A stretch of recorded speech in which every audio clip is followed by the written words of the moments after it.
history of this project started with a conference we held almost 2 years ago, which launched an initiative here at the center called the New Map of Life.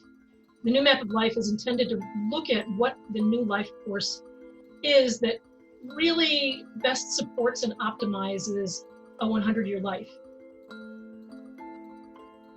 A big point of discussion at that conference was, well, how do you finance a 100-year life?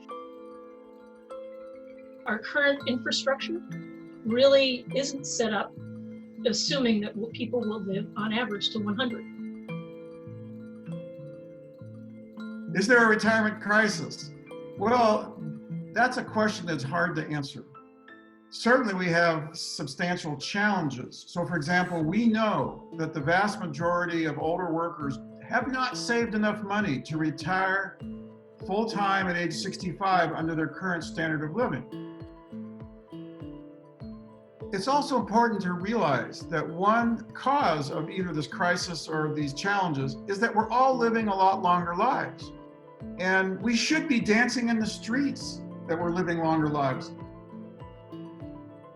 And let me share a personal perspective. I recently turned age 67, and it's sobering to realize that had I been born a few generations earlier, I wouldn't have lived to age 67. So I'm glad to roll up my sleeves and work on the challenges of being financially secure for a long life.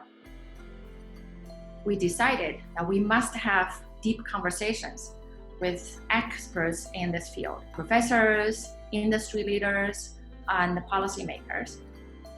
We're interested in all the good ideas and proposals that's related to improving people's financial security in retirement. We wanted to make sure that we were talking to experts of all opinions, people who might be considered conservative, people who might be considered more progressive.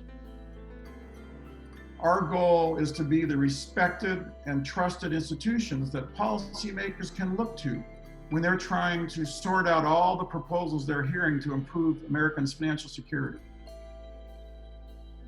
The second step was to host a roundtable meeting in Stanford University, where we had a number of these experts in the room, and they were there to present their idea and hear it debated. What was funny was how many people said, oh, that's a really good idea. And it's different than mine, but it could complement it. What I discovered during the course of this project is that solving the issue of successfully funding long lives is a complicated one and will probably require several different kinds of solutions.